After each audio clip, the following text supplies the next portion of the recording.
The relationship between the US and Germany has been strained in 2017 after a frosty first meeting between Donald Trump and Angela Merkel. Now, new details have been released about their initial talks in Washington. Back in March, the German chancellor visited the US president at the White House, in what was an awkward affair primarily due to the lack of handshake between the pair. Now new reports from White House officials have revealed fresh details about the talks that took place behind closed doors. According to a report from the New York Times, Trump failed to grapple the workings of the European Union when it came to trade. He reportedly spoke about forming a new bilateral trade deal with Germany, to which Merkel replied that this was not possible and he could only deal with the EU as a whole. The Times revealed in April that it took the US president 11 tries to grasp that he could only negotiate with the EU as a bloc rather than on a country-by-country basis. A German official told the Times that 10 times Trump asked her if he could negotiate a trade deal with Germany.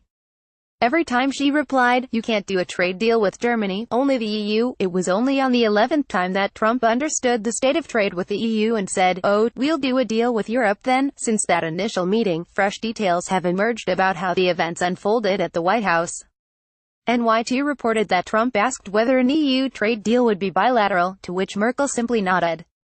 Upon this realization, Trump said that this was great, and at this point turned to his Commerce Secretary Wilbur Ross telling him, "Wilbur, we'll negotiate a bilateral trade deal with Europe." After previously being accused of being condescending to Trump, German officials were relieved that Trump had been able to eventually understand the machinations of the EU, but White House staff were left humiliated. It also emerged that Trump's knowledge of other areas was also lacking, especially when it came to the Ukraine.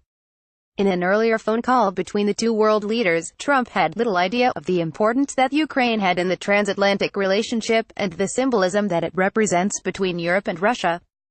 Ever since Trump came to power, the strained relationship between Germany and the US has only worsened, especially after the latter's exit from the Paris Climate Accord, prompting Merkel to say that the times in which we can count on others, they are somewhat over. US President Donald Trump meets with Germany's Chancellor Angela Merkel in the Oval Office at the White House. Jonathan Ernst, Reuters.